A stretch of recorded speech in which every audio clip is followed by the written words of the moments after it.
It's 10 a.m. right here in Lagos, Nigeria. Good morning, good evening, wherever the world you're watching from. It's Business Morning live from Channels HQ right here in Lagos. Happy Democracy Day. It's a public holiday right here in Nigeria, but global markets are still open. So take time out to take your family out and spend time with your family today. So let's take a look at what's happening with oil prices. Global oil prices today are down ahead of a U.S. Federal Reserve meeting.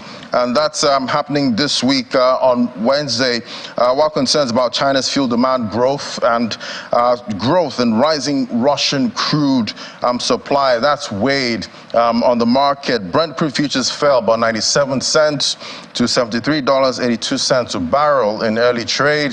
We see U.S. WTI crude, that's trading at $69.24 a barrel, also down about 1.3%. Both benchmarks notched their second straight weekly decline last week as disappointing China economic data and raised concerns about demand growth in the world's largest importer of crude oil, offsetting a boost in prices from Saudi Arabia, pledging to cut production by 1 million barrels per day. We've seen that didn't have much impact on the oil market, but watching out what happens this week. Moving on to the global grains market. Now we see Chicago futures edge higher today amid the expectations of supply concerns after a historic drought affected the production of the crop in the world's third biggest exporter, Argentina. Soybean and wheat futures both posted losses. Corn futures, CV1, that gained 1.0% to $6.10 a bushel. The most active soybean contract on Chicago Board of Trade, SV1, that was down about 0.3% to $13.82 for 3/4 of a bushel. And wheat, WV1, lost 1.2% at $6.22 for half a bushel. Argentina's main grain port seeing the lowest number of trucks with soy and corn in at least 22 years. It's according to the Rosario Grains Exchange after a historic drought battered production of the two key crops. And back here, the Center for Promotion of Private Enterprise, CPPE, has urged President Bola Tunubu to reciprocate the thoughtful stance of labor by speedily coming up with measures to mitigate the pains of fuel subsidy removal. In a statement released today by CEO Dr. Muda Yusuf, the economic think tank, CPPE, pointed out that the pains inflicted on citizens, especially the vulnerable segments of society, were very severe. And a strike would have further exacerbated an already difficult situation for the citizens. Meanwhile, CPP recommends that as part of direct intervention measures for removal of fuel subsidy, the new administration should allow competition in the importation of petrol products, implement appropriate fiscal measures, particularly on import duty, introduce incentives for private investors, amongst others. And President Bola Tinubu, in his Democracy Day address earlier this morning, has labeled the decision to remove fuel subsidy as a necessary move in order to ensure the growth of the Nigerian economy. He noted that for this growth to occur, Nigerians must make sacrifices, one of which is the current challenges experienced as a result of the removal of subsidy on petrol. He assures Nigerians that their sacrifices will not be in vain and further states that his government will move to soften the impact of the removal of fuel subsidy by investing in other sectors and infrastructures. Take a listen. In my inauguration address on May 29, I gave effect to the decision taken by my predecessor in office to remove the fuel subsidy, the albatross, and free up the collective use of much needed resources, which had hitherto been pocketed by a few rich. I admit the decision will impose extra burden on the masses of our people. I feel your pain. This is one decision we must bear to save our country from going under and take our resources away from the stranglehold of a few unpatriotic elements. Painfully, I have asked you, my compatriots, to sacrifice a little more for the survival of our country. For your trust and belief in us, I assure you that your sacrifice shall not be in vain. The government I lead will repay you through massive investment in transportation, infrastructure, education, regular power supply, healthcare, and other public utilities that will improve the quality of lives.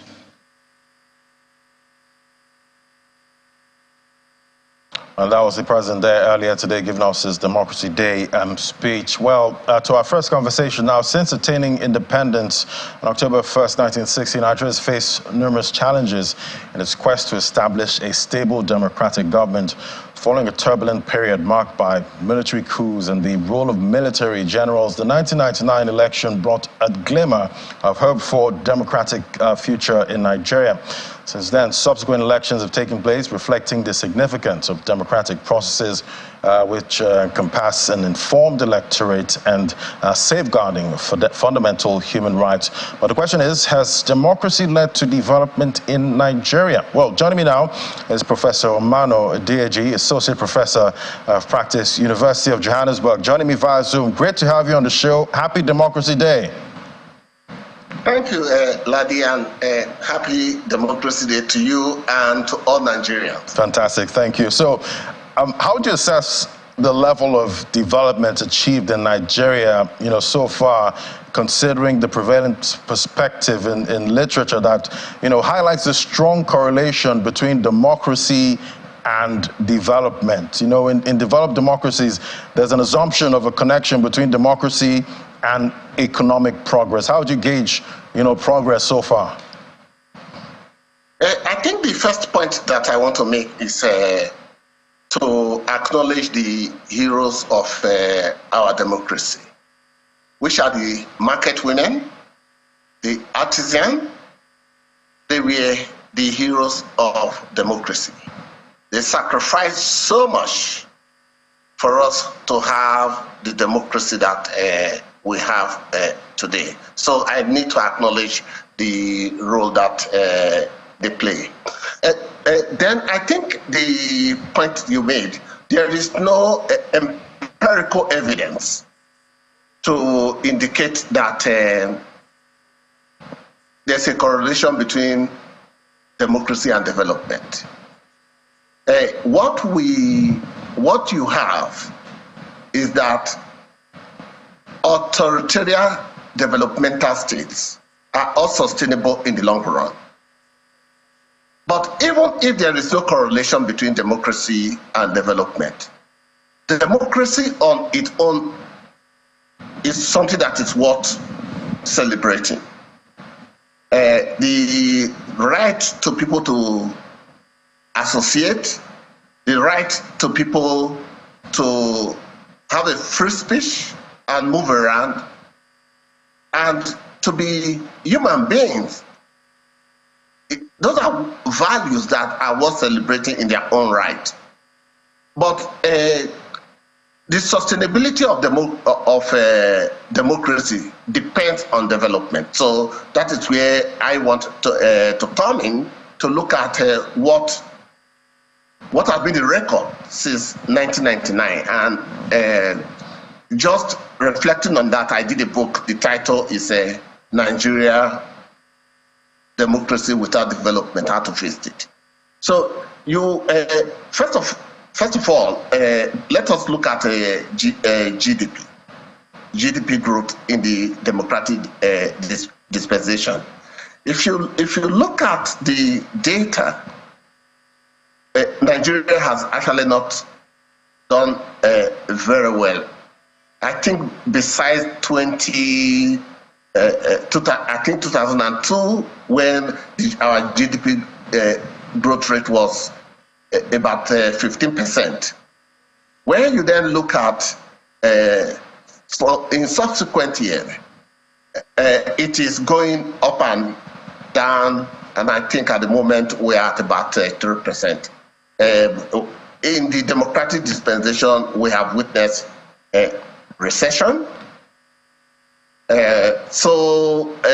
From a growth perspective, from economic growth perspective, I think we have not done very well.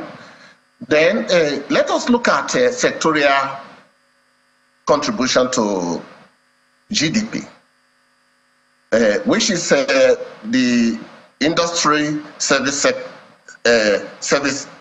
sector, and agriculture. One of the most disturbing facts of the democratic dispensation is that industry contribution to GDP is declining remarkably, and it is even worse in the manufacturing subsector. Agricultural contribution is increasing. The service sector contribution is increasing, which is it is neither yet nor there. All right, Prof.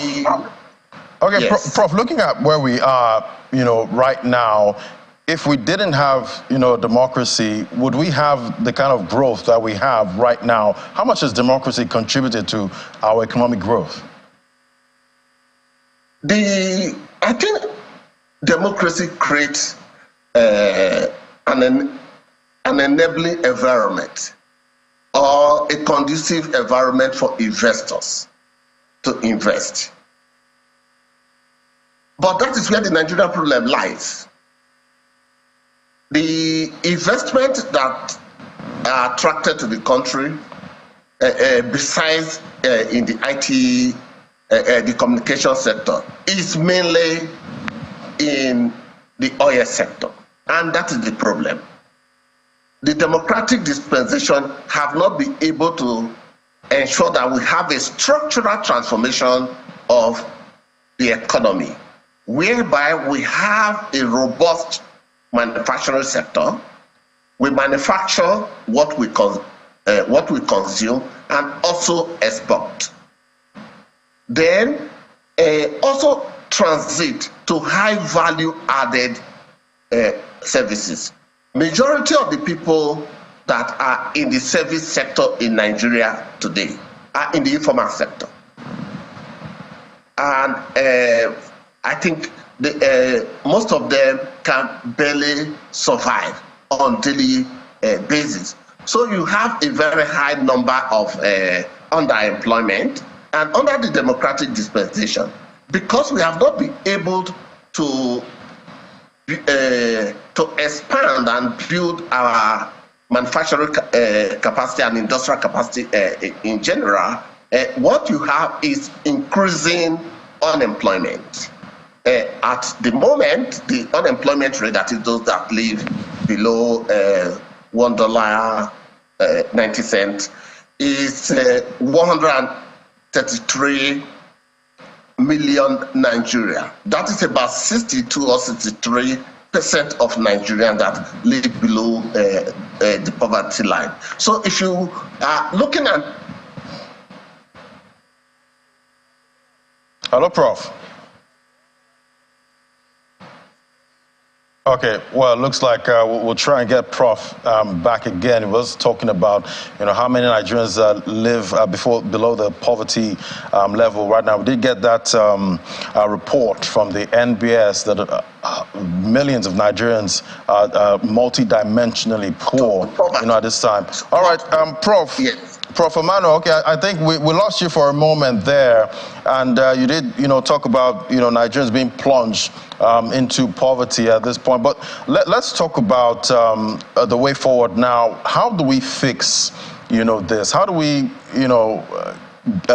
enjoy the benefits, of our democracy, going forward? What would you like to see from a Tunubu government, going forward?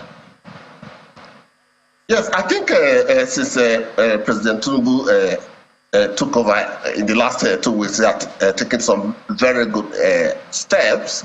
The removal of oil subsidy is a huge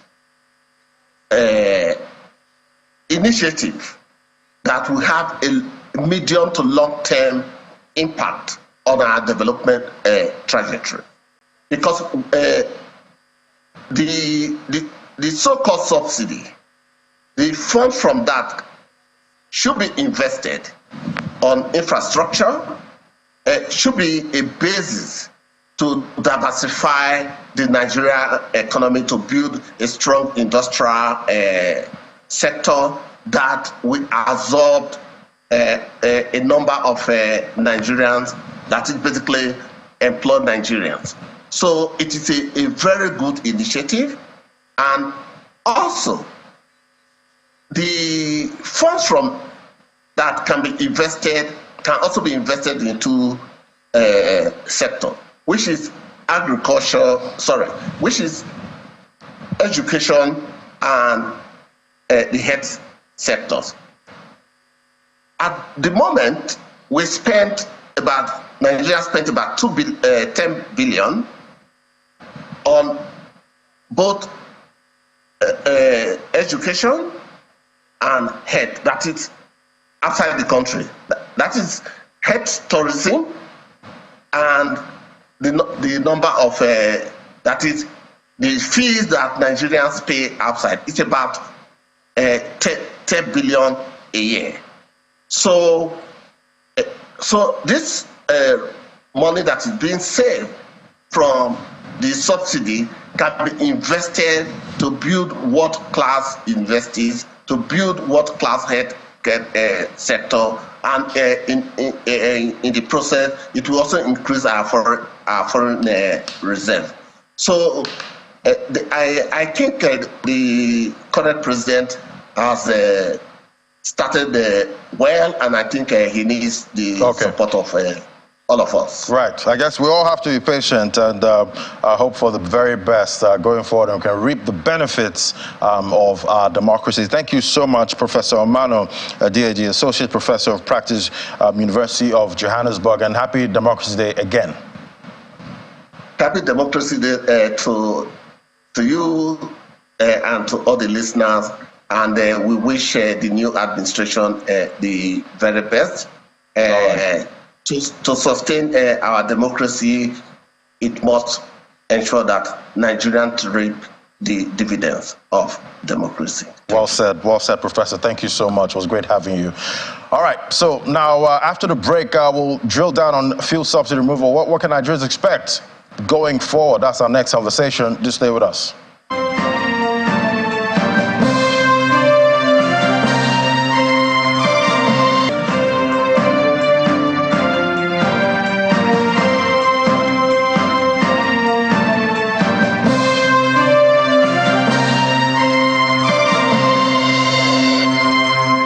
Welcome back. Well, right here, still all about subsidy, fuel subsidy removal, and amid skyrocketing energy costs in Nigeria following the removal of subsidies, many Nigerians are adjusting to new economical lifestyles. Sequel to the pronouncement on May 29 by President Bola Ahmed Tunubu, fuel prices have jumped by between 150 to 200% across the country. What can Nigerians expect going forward with negotiations right now with IPMAN and the federal government? Joining me now is Mr. Chinedu Okoronkwo, National President, IPMAN, joining me from Abuja studio. Great to have you on the show. Thank you, Ladi, for having me. And happy Democracy Day, I must add. But since May 29, Nigerians have had to pay over 150% more for fuel. How is IPMAN seeing, all of this play out? We know fuel subsidy removal is needed, but how much can Nigerians take at this point? Well, I think we have been in this removal or no removal for a very long time. I think it has also reduced the speed at which the country would have moved in getting other energy mix. IPMAN have brought a good news that will act as a relief to a lot of families. And what is that good news? We have brought the usage of our abundant natural gas, CNG, that we'll now begin to use to power both our vehicle, our generators, and even cooking. That in itself will reduce to a large extent the exposure that this country is going in terms of importation, the pressure on naira against dollar, volatility, and whatnot. So we brought that to the Nigerian public when the immediate past president was there, and he gave us all the support we needed. Even that led us to the meeting that was convened by the Minister of Finance, wherein a lot of people, both the NNPC and other government agencies, were in that meeting. And in that meeting, it was discovered there is no alternative for a country transiting from fuel, PMS, than this gas. And the good news is that this thing is not going to be imported. It's here. It's being flayed in billions of cups every day. Some company, even to avert the penalty, will even inject this gas back to the ground, and other ecological impact will also be there. But all right, Mr. Okonkwo, yes. So by the time government buys into what we're saying, it will act as a sucker, it will bring a lot of relief, it will create job opportunities unimaginable, and the people will begin to enjoy it. This gas will give us a mileage of at least 400 to 500% of this current price of fuel, where it will be mitigated moving forward, Ladi. Mr. Okonkwo, we know, most of us, our cars already run on petrol and are built to run, on petrol. There were discussions about, converting, cars to, so that they can use compressed, natural gas. What happened to those plans, before? And, there is a cost, for converting. Who's going to bear that cost? Nigerians? That is what we are saying, the model we want to put out. Before now, they could be doing a lot of this. This one is IPMAN program with a sophisticated company, Gas Analytics. We have gotten a lot of buy-in from companies overseas. What we need government to do in this direction is to create the market. The demand is there. A situation where the government is laying about 6,000 or 600 kilometers or 6,000 kilometers, about 6 there in that mix, to Morocco. The whole idea is to get the market. But we have a market of over 200 million people here, that by the time this thing is unleashed to this country, not only will it bring wealth and succor, it will also create job and also create economic value moving forward. So we have gotten, very soon we'll roll out in Bichi. We are 90% close to that. And that will also unveil a lot of possibilities in that CNG with our group. Yes, thank you. Let's look at the value chain, for use of CNG. How big, is that value chain? What are the underground plans already happening to, make that value chain quite productive? The value chain is huge. People using even keke. I don't know if you have seen what is trending this week, where some market people with their, I pass my neighbor generator, they are beginning to, use gas. That is LPG. LPG is close to 600 to 700 naira per kg. But this gas, natural gas we are talking about, is under 100 or 110 naira. When you check what the impact will be, it will reduce the cost of food, because people coming from hinterland bringing food to the cities. Some maybe from Kanu, it takes them for a trailer about 1,200,000 naira to fuel their truck with diesel. But with this CNG, it will cost them about maybe 150 to 200,000 naira. about ₦1 million is saved. That will translate to cheaper food, and it will also open up a lot of other businesses.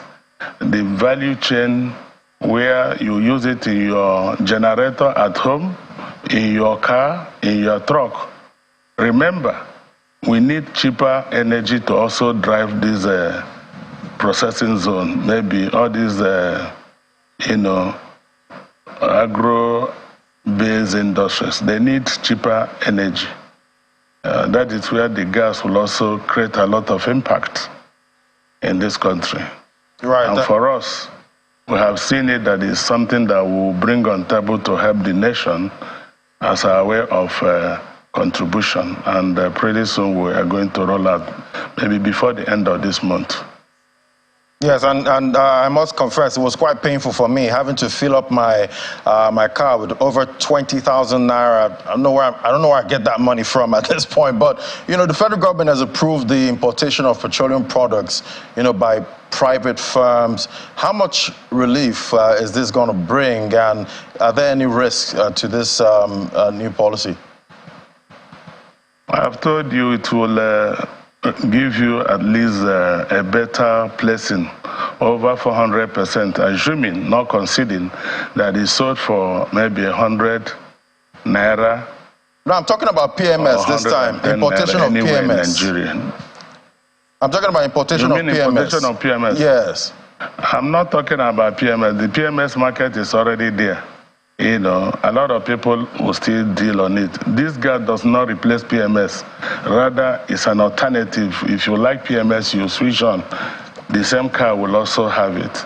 But we're talking about something that will, help your pulse, not deepen your pulse, because the exposure is high. You heard Mr. President saying, he will release succor. Some of these things are the thinking of every good government, like they are thinking. And I believe they will see this one as a means of creating another happiness for this country.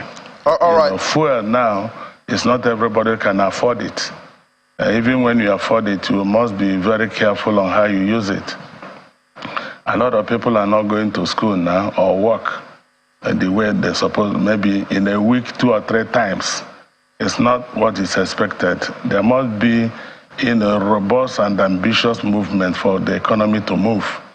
That is what we are thinking we can create using the CNG. Yeah, affordability is a very, very crucial issue right now. But joining us for this conversation also, still stay with us, Mr. Okonkwo. We have Mr. Shuaibu Bello, Director of Gas Analytics and Solutions Limited. He's joined us via Zoom. Great to have you on the show. Good morning. Yeah, thank you for joining us. So, yeah, we've been talking about the compressed natural gas, CNG, how that's going to be a game changer, for Nigerians right now. Tell us about, most of the demands, because you are in conversation with, the federal government at this time on how to, reduce the sufferings of Nigerians at this point. Tell us about, the demands and this CNG. The demand is amply growing. And this is the best palliative you can give to the nation. Because if you talk of palliative, it's not just sharing money to people. It's creating a system that will reach the rich and the poor. And this CNG we are doing will come to our users at about 100, 110 per liter. So if you compare it to where we are now, 540 averagely in the north, you have about more than 500 reduction from current price of PMS. And if you compare it to where we left, that is fuel subsidy, and before the subsidy was removed, it will be lower by about 100% equally. So either way, this is the way to go for us. And we are super ready. We've been planning this with IPMAN. IPMAN has about 30,000 filling stations. And we want to collocate these facilities with all the filling stations with Ipman so that there will be proper reach. We have done our routing system so that you miss a filling station while you are in dire need of it along your travel route. And it's a hybrid device because you can switch to petrol if you so need be, and you can equally maintain your CNG. We are not just stopping on transportation. We have gone far on domestic gas too. Domestic gas, by the time we unveil that particular one too, which is for the lowest of the lowest in the nation, it will be selling far cheaper than firewood because, and it's not dangerous. It's not like LPG, it's so light that it doesn't really catch a flame when you mistakenly leave it open. All right, Mr. Bello, talking about, CNG, being safe. I'm guessing, for, car users now, there will be some level of conversion. I've seen a picture of what that's supposed to look like. It's supposed to have some kind of gas tank in your boot. What are the dangers to that? Is there any risk to that at all? Not really. It's just because of the necessity that we started using it. It has been there for long. One of the partners we're talking to is Sri Lanka. Extensively they are using that. And I think over so many years they've been using it. It's just only one incident they had. So you can consider that not as dangerous as you are thinking of. And Mr. Bello, how does it, because obviously we also have net zero plans right here. We have pledged, right here in Nigeria to, switch away from dirtier fuels. How does CNG play into our net zero plans? It's a cleaner source of energy, by far cleaner than PMS. So, in fact, if you are talking of climate warming and all this kind of thing, this is safest way. This is safest way to go. Far, far cleaner and far, far easier to utilize than this thing. And the way we're going, honestly, if we have very good cooperation of the federal government, honestly, the keke people and the commercial people may get these devices free. If we have a very good understanding with the federal government, we may end up giving it free to our people. And that's how we can go, because we're talking to international bodies, international partners. So that will quicken and relieve our people from this particular quagmire. Our people find themselves because of the subsidy. All right. All right, we do need that relief as soon as possible. But let me take it to Mr. Chinedu Okoronkwo, the National President, Ipman, in our Abuja studio. Thank you for staying on. But looking at the situation, right now, is there any chance, going forward, that PMS prices are going to come down? Because we know most times when prices go up, they never come down. Can we expect that at all going forward? Well, I think what controls the market of fuel, diesel, is international market parity, where you price it under what is going on globally. It might go up, it might go down.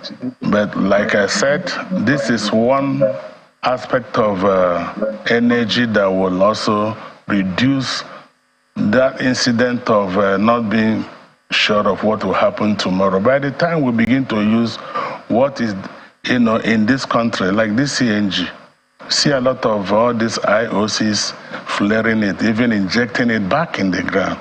This gas will now begin to form basis of wealth and job creation.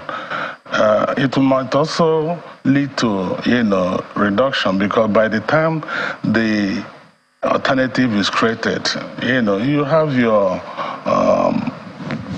the position of deciding what you really need. If you want petrol, you fix petrol. It will no more be a problem deciding where to go.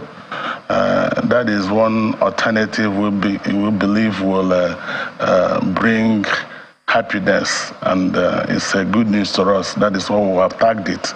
Good news to this nation, Good news to the nation. I believe a lot of refineries are coming up.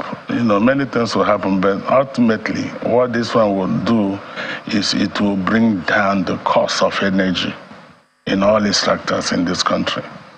Thank you.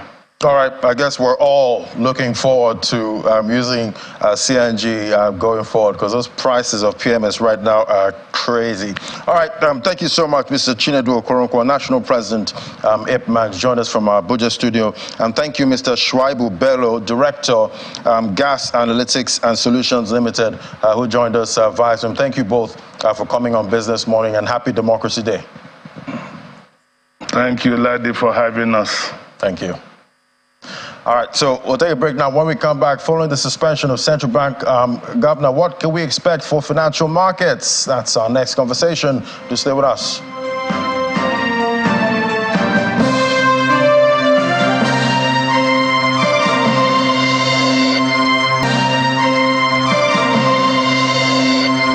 Welcome back now to our next conversation. Well, over the weekend, we got the news that President Tunubu suspended Mr. Gordon Emefiele, governor of Central Bank of Nigeria. Let's talk about the expected impact for financial market. Now, joining me is Kelvin Emmanuel, CEO, Derry Hills from Abuja studio. Great to have you, Kelvin. Happy Democracy Day. Thank you so much, Ladi. Good to have. Thank you for having me. Happy Democracy Day to you too. Thank you. So, Mr. Emefiele's tenure was supposed to end in 2024, and now the governor is suspended. And we know historically, central bank governors and government usually have some kind of friction. But how do you see this suspension impacting financial markets in Nigeria, especially the naira? Well, I think the impact is going to be positive, considering that the central bank has been in dire need of house cleaning for a number of years. When you look at the 5 functions of a central bank, number 1, to maintain price stability. Number 2, to ensure the soundness of the financial system. Number 3, to issue legal tender. Number 4, to manage the external reserves. And number 5, to advise the federal government, according to sections 2 of the CBN Act of 2007. This is the metrics on which you score Godwin Emefiele, that has been the governor of the central bank for 9 years, and that was supposed to finish his second term of 10 years in 2024. How has he performed? He's performed woefully, because when you look at the exchange rate, when you look at the soundness of the financial system, you consider the fact that Godwin Emefiele operated an expansionary monetary policy that basically gave the federal government leeway to violate the Ways and Means provision in sections 38 of the CBN Act. And what he did basically was he took monies from the banks, raised the cash reserve ratio, the non-discretionary cash reserve ratio, also engage in indiscriminate debits of Nigerian banks through discretionary cash reserve ratio that brings the both non-discretionary and discretionary cash reserve ratio to somewhere between 41 and 43%. Then raise the loan deposit ratio of the banks and then fine them for not meeting up the LDRO targets. And then also required that they keep their their impairment losses, their non-performing loan book between 4.8 and 5.6%. Squeeze the financial system. And then, as inflation kept creeping up because you're squeezing the credit market, and you also have a situation where violation of Ways and Means affected the naira and led to depreciation and corresponding devaluation. You kept hiking the rates, and you have a situation where you're saying they should not raise non-performing loan book higher than 5.6%, but you've placed them in a situation where the credit they gave to businesses, because as the interest rate keeps going up, dependency on existing loan keeps going up, increases the risk of default from those businesses. So Godwin Emefiele, based on the the second metric for the mandate of the Central Bank of Nigeria, which is ensure the soundness of the financial system, failed woefully. Talking about price stability, which has to do with monetary policy, he has done very, very, very poorly, because you've seen inflation go out of control, and you've seen increase in the MPR to 18.5% that is made a situation where we have commercial lending rates at somewhere between 28 and 31% today. You know, so on Kelvin, the fifth metric of the mandate of the Central Bank of Nigeria on advising the federal government, he has not done well. All right, Kelvin, you did say that he performed, woefully on those, metrics. But let's look at the interventions now. He did, intervene a lot in the agricultural sector and manufacturing. Does that count for anything? All those massive funds. It's very interesting you brought up the issue of the interventions, because at the last Monetary Policy Committee meeting where they hiked the rate by 50 basis points, he mentioned that they had given out 8 trillion naira in direct intervention programs. The question I have is, what has been the impact of the 8 trillion naira, especially on the Anchor Borrowers program that has a 75.4% impairment? I mean, there is a rule, a standing rule in the BOFIA, and that has been gazetted by the central bank, like I said earlier, that says non-performing loan book. In fact, you could see that when the First Bank of Nigeria had non-performing loan book at 28%, it led to the central bank sacking the board of both First Bank Holding Company and First Bank Nigeria Limited, a few years ago. So if the central bank is telling the banks that they cannot have impairment more than 5.6%, how come their regulator has impairment of over 50% on direct intervention programs? Anchor Borrowers program has an impairment of 75.4%. What is the Development Finance Department of the Central Bank of Nigeria doing? What is NISAL doing? NISAL is supposed to manage risk for giving out of direct intervention loans. How has Anchor Borrowers program, how has Presidential Fertilizer Initiative performed? Woefully.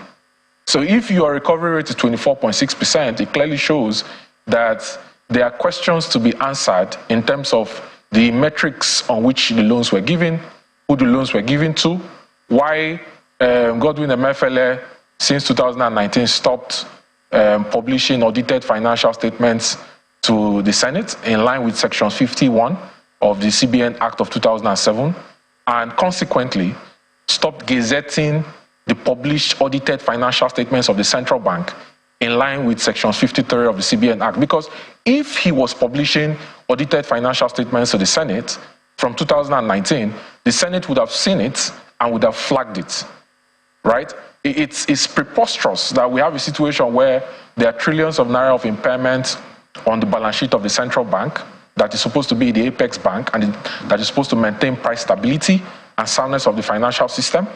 And instead of the Senate to investigate and probe how these monies were spent and order for a forensic audit and ensure that this doesn't repeat itself, the Senate and the House of Rep rushed hurriedly and passed the securitization of the Ways and Means, because the direct intervention programs is inclusive in the Ways and Means. The 23.7 trillion naira that was passed as sterilized loans that the federal government could not pay is part of the monies that were given in direct intervention programs. Yes, Kelvin. So Kelvin, so much to unpack there, Kelvin. But we have run out of time. But it'll be interesting to see, tomorrow most of the markets are going to open. We're going to see how, all of this impacts those markets. But it's always great having your perspective, Kelvin Emmanuel, CEO, Dairy Hills. We've run out of time right now, but thank you so much. Thank you for having me. Thank you. All right, so now I'm talking about the markets now. We have Anyete there. He's itching to give us the details, review from last week and what to expect this week. Great to have you, Anyete. Good morning. Happy Democracy Day. Another Monday holiday. This is another Monday holiday. Fifth one in just less than 3 months. Exactly. So are you excited? Even though you're not holiday? Even though I'm working, I'm ecstatic. You got to do your job. You got to do your job. All right, so we'll be giving you a review of market performance. But I'm going to start first with the FX spot market. The FX market at the FMDQ exchange. This is what we saw there. And another decline. We saw a 65.03% total turnover of transactions declined by by that margin. We saw the impact of the futures market of that segment, almost 84% decline, followed by the FX derivatives market, which also fell by 83.43%, and that countered the loan gain that you saw here on the forwards market of the forex trading. Now let's move over to the naira. The naira at the Nigerian autonomous fixing rate, it was down by more than 0.5%, 0.55%, at 467 naira 91 kobo, in contrast to what you had, 465 naira 34 kobo. So that's for that market. For the fixed income market, we saw the Treasury bills market, bullish sentiment, as well as for the bonds market. But to give us more details about that market, let's talk to Bosun Obembe, fixed income dealer at Access Bank. Thank you for joining us, Bosun. Thank you for having me. Yeah. Good morning. We're short of time, but I think let me just bring out one of the key focus here. First of all, last week we saw a primary market auction. Then we also saw the bond issuance calendar. There's a new bond issuance calendar, as well as we'll be expecting the Nigeria's inflation rate to be released this week. So can you tell us more about, review the market for us, and then what to expect in the start of the new week? So just like you mentioned, there was an NTB auction last week where the stop rate on the tenor on offer increased. So on the 365-day bid, there was an increase of over 100 basis points. Also on the other tenor, we expect an increase. So due to this, we have some bullish trend during the week due to the high level of system liquidity. Similarly, this week, we're going to have another auction, NTB auction, though the amount on offer this week is quite small, about 34 billion. But we expect the DMO to actually maintain the stop rate, because if you look at the real return to an average investor is quite negative, going by where inflation printed in April, and based on expectation of another slight increase in inflation rates that will come out, figure that will come out on Wednesday. So we expect that the yield should go up slightly to actually compensate the investor for the increase in inflation rate. Okay, so Bosun, I think we'll leave it there because we're short of time, but I think we'll have more time for you in our subsequent programming. So that was Bosun Obembe, fixed income dealer at Access Bank. Now, for your board there, you saw the Nigerian stock market. We had about 3 sessions of negative trading, but the gain from market bellwether Airtel Africa made the market to go back into positive territory, although it has fallen below the 56,000 level, which is one of the highest so far for that market. Flipping over to the sectoral performance broadly positive, except for the industrial goods counter, which was down by more than 1.5%. Now, at the same time, we saw the activity chart in the red. That's for that market, and then we have the top trades. Also, not much of it was on the downside for the volume of transactions at the market. All right, we're looking out for how the market opens tomorrow. Fingers crossed. Fingers crossed. I think it's going to start with a rather choppy session. Choppy. Just like you had in your outlook. Is the forecast from Anyete. Thank you so much, Anyete. All right, let's see what's happening with other markets. We know Bitcoin was hammered with most altcoins this weekend with the war from the US SEC on the crypto market. We see hit neutral sentiment in the market right now. We see the market is struggling, at this point. Over the weekend was a bloodbath, for this market.